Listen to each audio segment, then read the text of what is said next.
Evangelho de Lucas, capítulo 24, versos 1 a 12, diz assim a palavra de Deus. Mas no primeiro dia da semana, alta madrugada, foram elas ao túmulo, levando os aromas que haviam preparado. E encontraram a pedra removida do sepulcro, mas ao entrarem não acharam o corpo do Senhor Jesus. Aconteceu que, perplexas a esse respeito, apareceram-lhes 2 varões com vestes resplandecentes. Estando elas possuídas de temor, baixando os olhos para o chão, eles lhes falaram: por que buscais entre os mortos ao que vive? Ele não está aqui, mas ressuscitou. Lembrai-vos de como vos preveniu estando ainda na Galileia, quando disse: importa que o Filho do Homem seja entregue nas mãos de pecadores e seja crucificado e ressuscite no terceiro dia. Então se lembraram das suas palavras. E voltando do túmulo, anunciaram todas estas coisas aos 11 e a todos os mais que com eles estavam. Eram Maria Madalena, Joana e Maria, mãe de Tiago. Também as demais que estavam com elas confirmaram estas coisas aos apóstolos.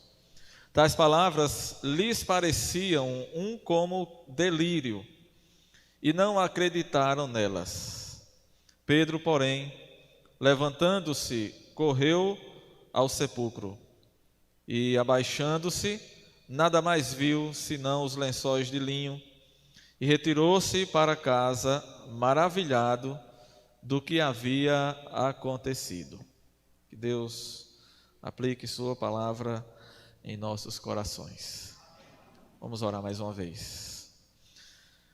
Santo Deus, nosso eterno Pai, nós te louvamos, Senhor, por essa hora bendita em que nos encontramos na tua casa juntos para prestar ao Senhor um culto de louvor e adoração. Nós te louvamos, ó Deus, por tudo quanto já foi feito até este momento e te suplicamos, ó Deus, recebe a nossa adoração. Nós te pedimos, ó Deus, nesta hora, pela mensagem, pela meditação da tua palavra. Ó Deus, fala aos corações, fala ao teu povo, Senhor, os que estão aqui e também aqueles que estão assistindo essa transmissão. Que a tua palavra seja penetrante, que a tua palavra seja como aquela espada de 2 gumes, penetrando nos corações. Ó Deus, que haja edificação para a tua igreja e conversão dos pecadores para a glória do teu nome.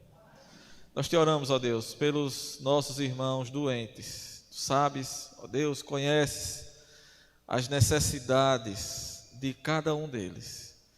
Que o Senhor esteja, conforme a sua vontade, restabelecendo a saúde dos teus servos. Te apresentamos o irmão Bill, lá em Vila Santana, a irmã Marinalva, a irmã Zefinha, a irmã Namorim, e até mesmo, ó Deus, outros irmãos os quais nós não sabemos, não conhecemos a sua situação, mas o Senhor conhece a situação de cada um deles, dos que aqui estão, dos que estão em casa.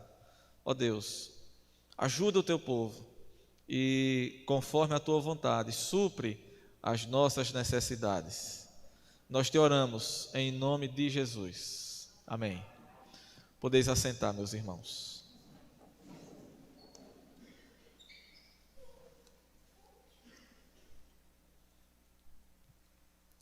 Meus amados, nós lemos um texto que nos apresenta uma das grandes verdades necessárias para o cristianismo. A ressurreição de Cristo é uma das bases, uma das grandes bases fundamentais do cristianismo.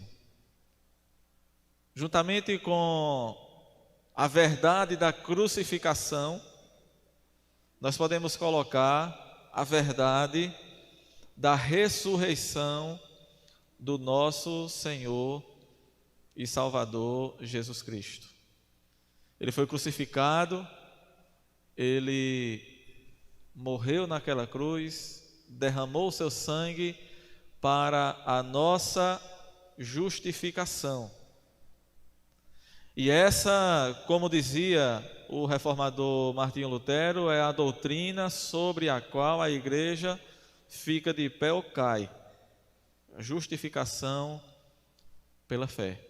E Jesus morreu na cruz para nos garantir a justificação diante de Deus.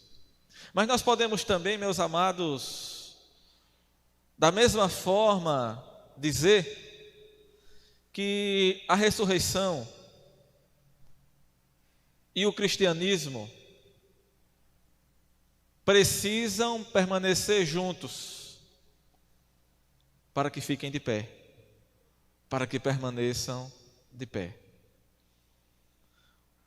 O pastor Hernandes Dias Lopes diz que o túmulo vazio de Cristo foi o berço da igreja, ali naqueles primeiros movimentos dos crentes, que estão descritos no livro de Atos dos Apóstolos e nas cartas do apóstolo Paulo, nas demais cartas do Novo Testamento.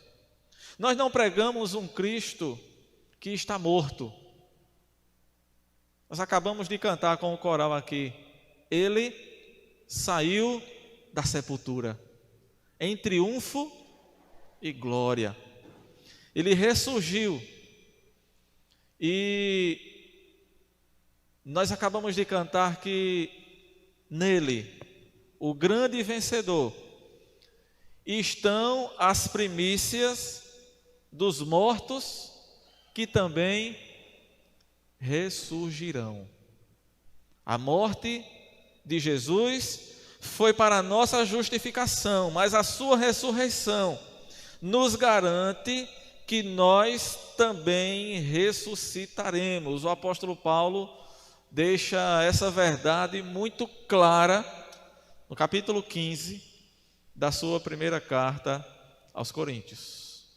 Portanto, meus amados, nós pregamos o Cristo que esteve morto, mas que agora está vivo e está à direita do Pai. Ele venceu a morte, ele arrancou, ele quebrou o aguilhão da morte. Ele lançará, nos diz a Escritura, ele lançará finalmente, no último dia, a morte definitivamente no lago de fogo. Meus amados, a ressurreição de Cristo é a demonstração do poder supremo do nosso Deus. E agora, meus irmãos, nós observamos o que a palavra de Deus nos fala sobre a ressurreição de Cristo. E poderíamos aqui imaginar o que seria de nós sem a ressurreição. O que seria de nós, o que seria da igreja se Jesus não tivesse ressuscitado? O apóstolo Paulo responde essa pergunta. Ele nos diz que sem a ressurreição, se Cristo não ressuscitou, na primeira carta aos Coríntios, no capítulo 15, a partir do versículo 14, o apóstolo Paulo nos diz que seria vã a nossa fé, seria vã, seria inútil a nossa pregação, seria vazia a nossa esperança, não teríamos esperança nenhuma se Cristo não houvesse ressuscitado. Paulo nos diz também ali que seríamos tidos por falsas testemunhas. Portanto, se Cristo não houvesse ressuscitado, o nosso testemunho seria falso. E nossos pecados não seriam perdoados. E Paulo conclui dizendo que se Cristo não tivesse ressuscitado, nós seríamos os mais miseráveis de todos os homens, os mais infelizes de todos os homens. Meus amados, sem a ressurreição de Cristo, a morte teria a última palavra. A morte teria a palavra final. A esperança não existiria. O cristianismo seria o maior engano da história e os cristãos seriam falsas testemunhas. E o pior de tudo, sem a ressurreição de Cristo, aqueles santos, aqueles tantos santos de Deus que morreram, que foram martirizados, que foram massacrados, todos eles teriam morrido por uma mentira, por algo que não aconteceu. Mas, irmãos, no versículo 20 do capítulo 15 de 1 aos Coríntios, Paulo diz: mas, de fato, Cristo ressuscitou dentre os mortos. E essa, meus amados, é a grande diferença entre o cristianismo e qualquer uma outra religião. Você pode imaginar nas várias religiões que existem espalhadas por todo o mundo, e você vai identificar a maior diferença, a grande e principal diferença para o cristianismo, é porque aquele que é o nome principal e fundamental, o nosso Senhor Jesus Cristo, Ele morreu, Ele deu sua vida, mas Ele não permaneceu no túmulo, Ele não permaneceu no sepulcro, Ele ressuscitou. E se você procurar pelos líderes, pelos grandes líderes e fundadores de qualquer outra religião que possa existir no mundo, os seus líderes, os seus fundadores morreram e permanecem lá até hoje. E vão permanecer lá até o dia que Deus os chamar para que eles ressuscitem, como diz a Escritura, para a vergonha e horror eterno. Mas o nosso Senhor não. Ele morreu, mas ao terceiro dia Ele ressuscitou e ressuscitou para a nossa vitória. Ele venceu a morte e está vivo pelos séculos dos séculos. Apocalipse 1:18 diz: estive morto, mas eis que estou vivo pelos séculos dos séculos e tenho as chaves da morte e do inferno. Ele não somente ressuscitou, mas Ele venceu a morte e Ele tem o poder sobre a morte. Meus amados, nós precisamos confirmar cada momento, cada dia, cada instante, que a ressurreição do nosso Senhor Jesus é um fato histórico. Desde o momento da sua ressurreição, os homens tentaram negar, inventando várias desculpas, várias formas de tentar negar a ressurreição de Cristo. Alguns disseram que Jesus não tinha morrido, ele tinha apenas desmaiado, então ele foi colocado no sepulcro e depois ele despertou. Mas isso não era possível, porque os próprios soldados foram lá verificar e viram que ele já estava morto. Ele foi perfurado por uma lança. Ele estava de fato morto. Alguns disseram que foram os seus discípulos que roubaram o seu corpo. Mas isso não pode se sustentar, isso não é verdade. Os discípulos não poderiam morrer por uma mentira. Eles morreram afirmando e reafirmando que Jesus ressuscitou. Eles não poderiam dar a sua vida por uma mentira criada por eles mesmos.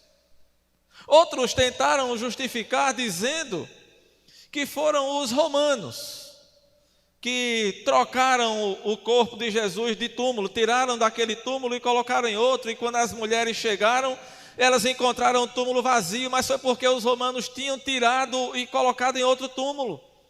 Meus irmãos, se isso fosse verdade, diante de toda aquela situação que se criou com a notícia da ressurreição de Cristo, bastava os romanos apresentarem o corpo de Jesus, se eles estivessem com o seu corpo em outro túmulo. Bastava mostrar e dizer: ele está aqui, ele não ressuscitou, ele está aqui. Mas nada disso pôde acontecer. Por quê, meus amados? Porque de fato ele ressuscitou. Todas as tentativas fracassaram diante dessa verdade incontestável, porque Jesus, depois de ressurreto, ele apareceu às mulheres, ele apareceu aos discípulos, apareceu a Pedro, apareceu àqueles discípulos no caminho de Emaús, ele apareceu a Tomé, apareceu aos apóstolos sem Tomé, na outra semana apareceu aos apóstolos com a presença de Tomé, apareceu a Paulo no caminho de Damasco, apareceu a mais de 500 irmãos de uma só vez. E por último, ele foi elevado às alturas, como nos relata o livro de Atos dos Apóstolos, no capítulo 1. Ele foi elevado às alturas à vista dos seus discípulos. A ressurreição de Jesus foi um fato marcante na vida dos discípulos. Observe, meus amados, que depois da morte de Jesus, eles se trancaram, eles se esconderam, eles estavam amedrontados. Observe que quando Jesus aparece pela primeira vez aos discípulos, onde é que eles estão? Eles estão trancados numa casa. Nos diz o texto sagrado que as portas estavam trancadas e Jesus aparece no meio deles. Eles estavam com medo, estavam ali recuados, estavam amedrontados, escondidos, acuados de medo. Mas quando eles viram a verdade da ressurreição, quando eles viram o Senhor ressurreto diante deles, eles se transformaram. A ressurreição de Jesus transformou poderosamente a vida daqueles homens, a vida daqueles discípulos. Eles tornaram-se ousados, valentes, intrépidos, poderosos no testemunho. Enfrentaram ameaças, enfrentaram morte, enfrentaram açoites, prisões, enfrentaram as feras nas arenas, enfrentaram os gladiadores, enfrentaram a fogueira, enfrentaram a cruz, enfrentaram a espada. E o que mais me chama a atenção, meus amados, é que em um dado momento, quando a perseguição apertava, você vai encontrar isso lá no capítulo 4 de Atos dos Apóstolos. Quando a perseguição aumentava, quando a perseguição apertava, aqueles discípulos se reúnem numa casa e eles fazem ali um culto de oração. Eles começam a orar. Eles estavam sendo massacrados, perseguidos, estavam sendo imprensados, estavam morrendo, estavam sofrendo. E eles então se reúnem, mas agora não é mais porque eles estão com medo. Na reunião agora não é mais como aquela que acontecia quando Jesus apareceu a eles pela primeira vez. A reunião agora é diferente. Eles se reúnem para orar. E qual é, meus irmãos, o teor da oração dos discípulos? Talvez nós estivéssemos no lugar deles, nós estaríamos orando para Deus tirar o governante. Ah, Senhor, tira esse governante daí, ele é do mal, eu não gosto dele, a ideologia dele é diferente da minha, ele é de um lado e eu sou do outro, Tira ele daí que ele não presta. E se mudar, porque é impressionante, meus irmãos, como nós estamos falhando nesse ponto. Muitos dos cristãos dos nossos dias, botaram na cabeça que a salvação está no governante. Aí entra um governante que não é o que eu gosto, eu me rebelo contra ele. E aí eu vou lutar e brigar, porque se eu conseguir mudar, tirar aquele e colocar o meu, tudo vai se resolver. Meus irmãos, o homem não consegue mudar essa situação. Deixe de se iludir. A solução está em Deus. É como o hino do pastor Armando Filho, né? Dos homens não vem solução para restaurar essa nação.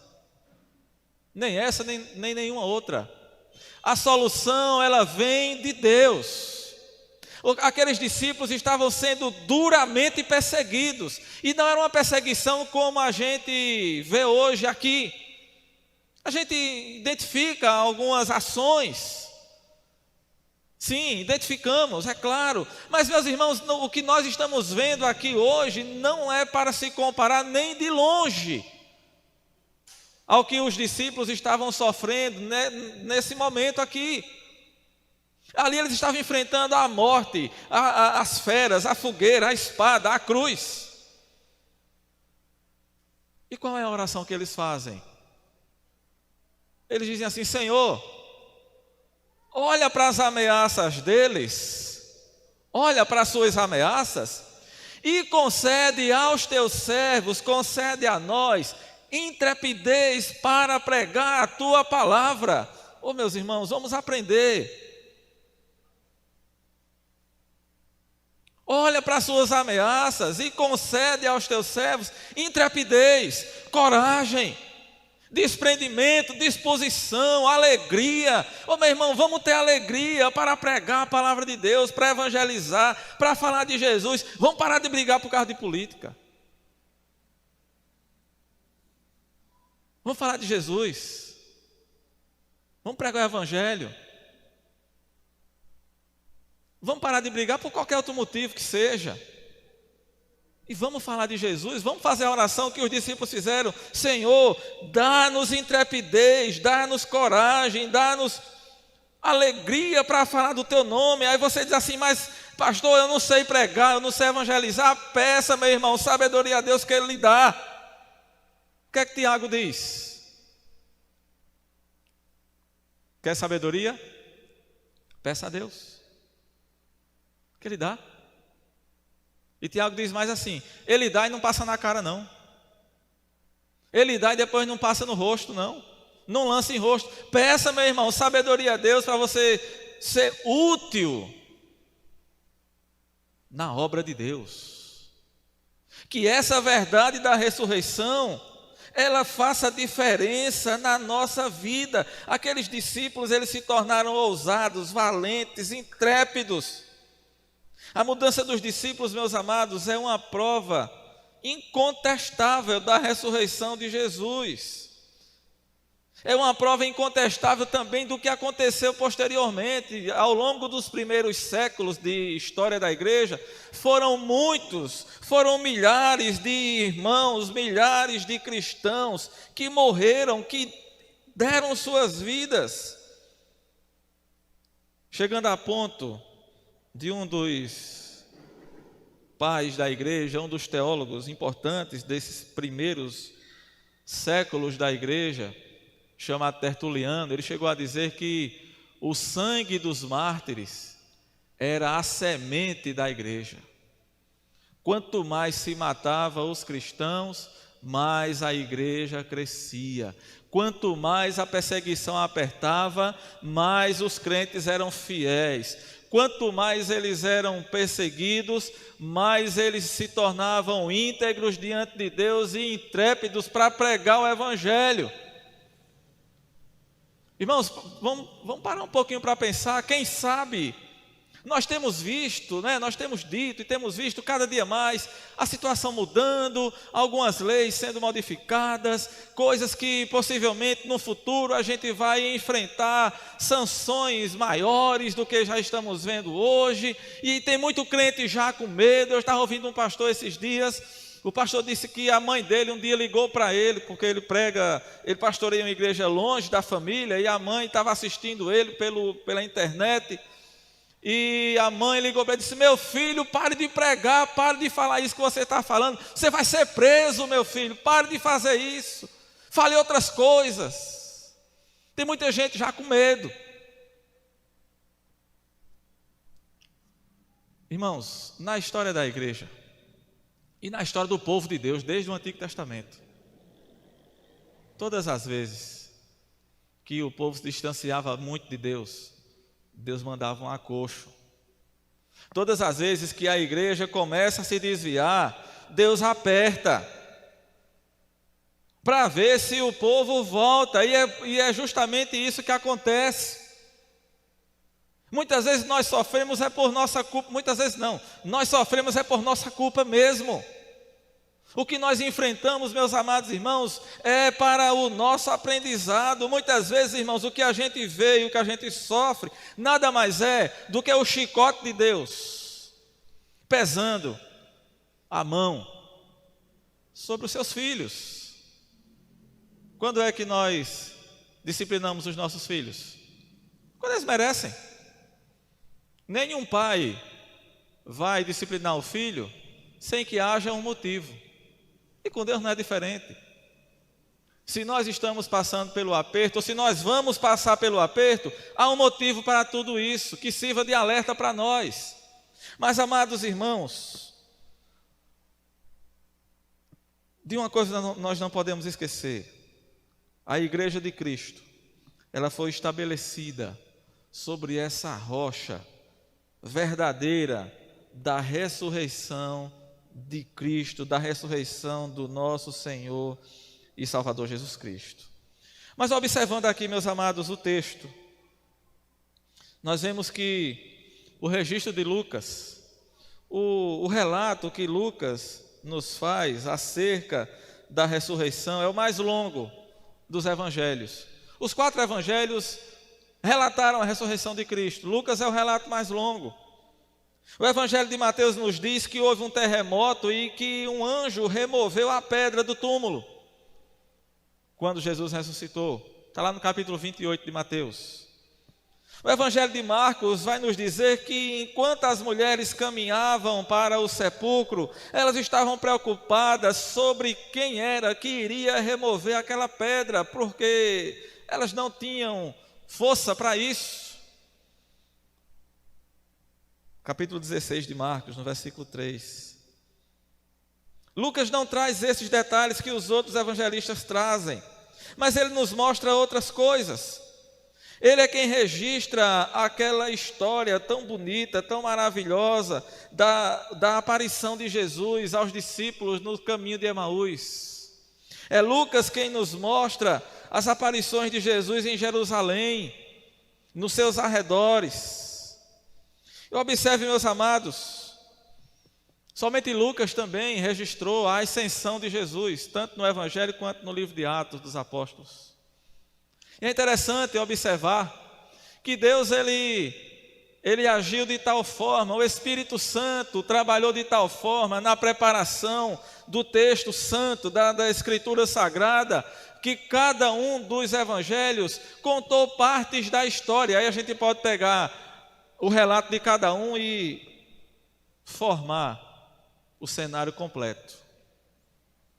Cada um dos evangelhos trouxe detalhes peculiares, dos quais nós podemos reunir e entender por completo como se deu toda a história. Mas observe, meus amados irmãos, o texto nos diz, voltando ao texto de Lucas capítulo 24, o texto nos diz que no primeiro dia da semana, era madrugada ainda, era alta madrugada, diz o texto. As mulheres foram ao túmulo, levando os aromas que haviam preparado. Observe que as mesmas mulheres que acompanhavam Jesus durante o seu ministério, elas estavam ali acompanhando Jesus na crucificação. O texto nos diz que elas observaram aonde foi que Jesus havia sido sepultado, e no primeiro dia da semana, elas correram de madrugada para terminar a preparação para embalsamarem o corpo de Jesus. Elas estavam desesperançadas, tristes. Eu fico imaginando a disposição daquelas mulheres, a tristeza. Elas estavam caminhando até o sepulcro do seu mestre, do seu Senhor, aqueles a quem elas tanto amavam, aquele a quem elas serviram durante seu ministério e estavam ali na cruz, estavam atentas e preocupadas, mas elas esperavam, meus amados, encontrar um corpo. No terceiro dia, já iniciando um estado de putrefação, de decomposição. E tamanha foi a surpresa, o espanto, quando elas chegaram e viram aquela pedra removida, o túmulo aberto, e elas ali entraram e não encontraram o corpo do Senhor Jesus. E os relatos nos dizem que elas perguntavam: me digam, quando elas viram ali aqueles homens, me digam onde foi que vocês colocaram o corpo dele para nós irmos lá. Elas estavam destruídas, destroçadas, com suas esperanças acabadas. Porque, meus amados, quando Jesus morreu, acabou a esperança daquele grupo todo. Os apóstolos, os discípulos, as pessoas que seguiam Jesus, todos foram para suas casas, cada um foi voltar para as suas atividades, outros ficaram com medo, os discípulos principalmente, mas todos estavam agora desenganados, sem esperança, desiludidos. Elas foram lá porque elas queriam prestar a última homenagem ao Senhor Jesus, ao seu mestre, ao seu Salvador. Mas aqui, meus amados, nós vemos essa primeira mensagem, que é a mensagem do túmulo vazio, a evidência da ressurreição do Senhor Jesus. Observe que o túmulo do Senhor Jesus não foi aberto de fora para dentro, ele foi aberto de dentro para fora. Assim como nós vemos, né, como nós vimos na semana passada, o véu não foi rasgado de baixo para cima, mas foi de cima para baixo. O túmulo não foi aberto de fora para dentro, foi aberto de dentro para fora. Tudo isso, meus amados irmãos, é mostrando que foi o poder de Deus que fez. Não foram os homens. A ressurreição de Jesus não foi obra humana. Foi uma obra divina, uma obra de Deus.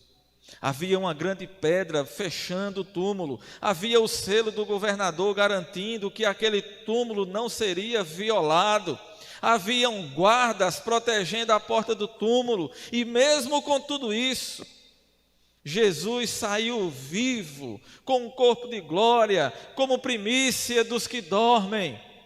A morte não pôde contê-lo, aquele túmulo não pôde contê-lo, o governo não pôde contê-lo. Meus amados irmãos, não há quem possa conter o grande e imenso poder de Deus. Não tem poder, não tem homem, não tem governante, não tem rei, não tem ditador, não tem ninguém que possa conter o poder de Deus. Nem a morte pôde conter o poder de Deus. Jesus estava vivo. Louvado seja o seu nome. Tamanha foi a alegria daquelas mulheres, elas saíram correndo, foram avisar. E era domingo, era madrugada, o dia estava amanhecendo, o dia estava clareando. E elas vão correndo. Essa data, meus amados irmãos, é tão significativa e tão importante para nós cristãos, para o cristianismo, que desde então, desde essa data, desde a ressurreição do nosso Senhor Jesus Cristo, a igreja passa a observar o dia do Senhor no primeiro dia da semana. E não há o que nós discutirmos sobre isso. Não adianta a gente querer, ou alguém querer dizer que está errado, porque a igreja nos deu esse exemplo, os apóstolos, os discípulos, os primeiros crentes. Nós temos aqui evidências de sobra na Escritura que nos apresentam, que nos mostram que a igreja passa a observar o dia do Senhor no primeiro dia da semana, e isso é uma evidência do tamanho, da importância da ressurreição de Cristo para nós. Para o povo de Deus, para os crentes. Mas agora, meus amados, elas chegam, vão correndo, vão contar aos discípulos. Versículo 4 diz: aconteceu que perplexas a esse respeito, apareceram 2 varões resplandecentes, com vestes resplandecentes, estando elas possuídas de temor, baixando os olhos para o chão, lhes falaram: por que buscais entre os mortos ao que vive? Ele não está aqui, mas ressuscitou. Lembrai-vos de como ele vos preveniu, estando ainda na Galileia. Ele disse: importa que o Filho do Homem seja entregue nas mãos de pecadores, e seja crucificado, e ressuscite no terceiro dia. Elas se lembraram dessas palavras, e diz o texto: voltando do túmulo, anunciaram todas estas coisas aos 11, e a todos os mais que com eles estavam. Elas correram, foram anunciar aos discípulos. E é interessante aqui, meus amados, observe essa mensagem dos anjos, daqueles homens, os varões que estavam ali. Ele diz: vocês não se lembram que ele tinha falado? Por que vocês estão aqui procurando entre os mortos? Aqui é lugar de mortos. Ele não está aqui porque ele está vivo, ele ressuscitou. Vocês não lembram que ele havia falado? É interessante, meus amados irmãos, que da mesma forma que no seu nascimento apareceram anjos para anunciar que ele tinha nascido, quando ele ressuscitou, apareceram anjos para anunciar: ele ressuscitou, ele está vivo, ele não está mais aqui. Lucas nos diz que são dois homens, 2 varões, 2 anjos, que falaram às mulheres e deram a elas aquela mensagem, aquelas 2 mensagens. Primeiro eles perguntaram a elas em um tom de reprovação, em um tom de censura: por que vocês buscam entre os mortos o que vive? Ele não está aqui. Observe, meus amados irmãos, nós estamos aqui no domingo, o domingo de Páscoa, que era comemorado ali, naquela tradição judaica. E nós sabemos que o crente não celebra mais a Páscoa daquela forma. Jesus cumpriu, Jesus realizou tudo aquilo para o que a Páscoa apontava. O crente não precisa mais matar o cordeiro, o crente não, porque a Páscoa era celebrada assim. O crente não precisa mais dos pães, das ervas, o crente não precisa mais de nada dessas coisas, e muito menos essa coisa que inventaram hoje, né? Que é feita hoje em dia, essa profanação, que é chamada de Páscoa. O crente não precisa de nada mais disso. Mas uma coisa ele deve fazer. O que é que nós encontramos aqui? Na Escritura, nesse dia que era o dia de celebrar a Páscoa. Nós encontramos aqui a ressurreição do nosso Senhor e Salvador Jesus Cristo. o crente precisa fazer uma coisa: anunciar a ressurreição de Jesus.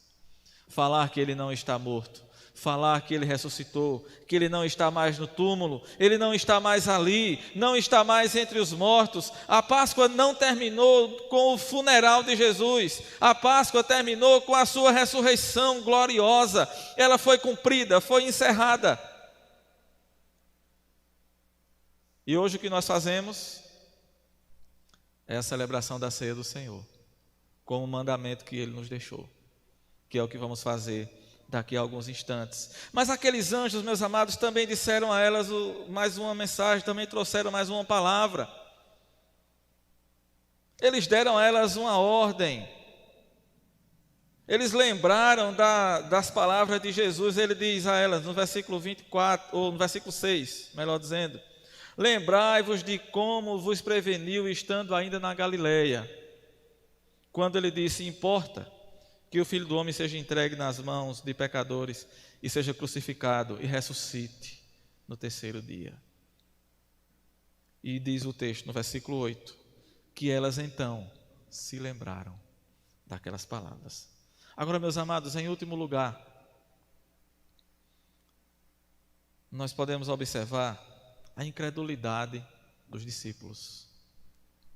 Aquelas mulheres foram correndo, chegaram para contar aos discípulos. Versículo 10 diz que eram Maria Madalena, Joana e Maria, mãe de Tiago, também as demais que estavam com elas, afirmaram ou confirmaram estas coisas aos apóstolos. Todas as mulheres que estavam ali confirmaram aos apóstolos. E o que foi que eles pensaram? Diz o versículo 11, tais palavras lhes pareciam como um delírio, e não acreditaram nelas. Os discípulos não acreditaram. Eu acho que eles pensaram assim: seria bom demais para ser verdade. Isso não é possível. Essas mulheres estão delirando. Quando receberam a mensagem dos anjos, elas foram imediatamente avisar aos discípulos. Mas observe, eles ouviram as palavras daquelas mulheres e eles imaginaram que elas estavam delirando. A ideia aqui, meus amados, da palavra delírio no original aqui é a ideia de um disparate, uma tolice, ou até mesmo uma mentira. Aqueles discípulos olharam e disseram: olha, essas mulheres estão loucas, elas estão inventando uma história, elas são tolas, elas estão dizendo um disparate. Isso não pode ser verdade, isso não é possível. Eles não consideraram o que as mulheres disseram, pelo contrário, parece que eles estavam considerando que aquelas mulheres estavam loucas. Mas observe, meus irmãos, Deus estava trabalhando na vida daqueles discípulos. E o que é que a Bíblia diz? Que a palavra da cruz para o mundo é o quê? Loucura.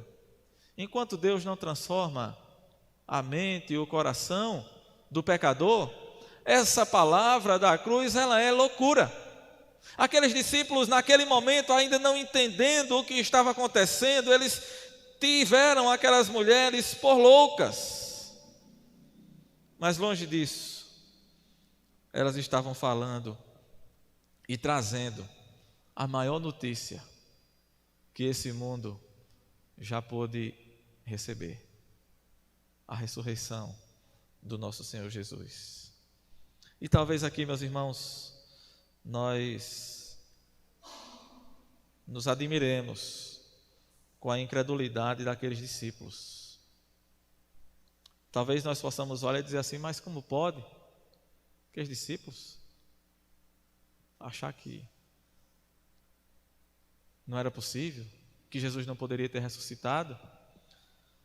Sem dúvida, meus amados, a princípio isso pode nos parecer algo ilógico, sem nexo, sem sentido. Mas como os discípulos de Jesus, e inclusive Jesus tinha dito tantas vezes a eles: olha, eu vou ressuscitar, o Filho do Homem será entregue nas mãos dos homens, mas ele vai ressuscitar ao terceiro dia. Mas eles não estavam entendendo. Por que será? Será que nós não poderíamos fazer uma aplicação para nós, para a nossa própria época? Será que nós não podemos pensar na nossa própria realidade? Não vemos ao nosso redor, nas igrejas chamadas cristãs, uma grande medida de incredulidade parecida com essa dos discípulos? Quantos cristãos nos nossos dias estão agindo como se não houvesse a esperança da ressurreição? Quantos cristãos nos nossos dias estão agindo como se Cristo não houvesse ressuscitado? Porque para muitos dos cristãos atuais, eles estão com toda a sua intenção, com toda a sua preocupação, com todas as suas afeições voltadas para esse mundo. Para o hoje, para o aqui, para o agora. Como se não houvesse uma esperança maior. Será que não vemos entre nós, cristãos atuais, uma incredulidade parecida com essa dos discípulos? Crentes que parecem não acreditar que Jesus morreu e ressuscitou e que vai voltar novamente. Eu já vi crente dizer para mim assim: olha, eu não queria que Jesus viesse agora não.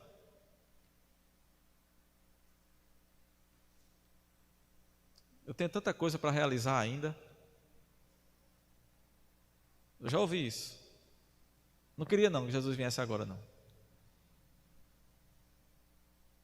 Outra pessoa, outro crente chegou para mim e disse: olha, eu não gosto de ler Apocalipse. Eu disse: por quê? Ele disse: porque fala da vinda de Cristo, das coisas dos últimos tempos. Eu não gosto dessas coisas não, isso me dá um medo.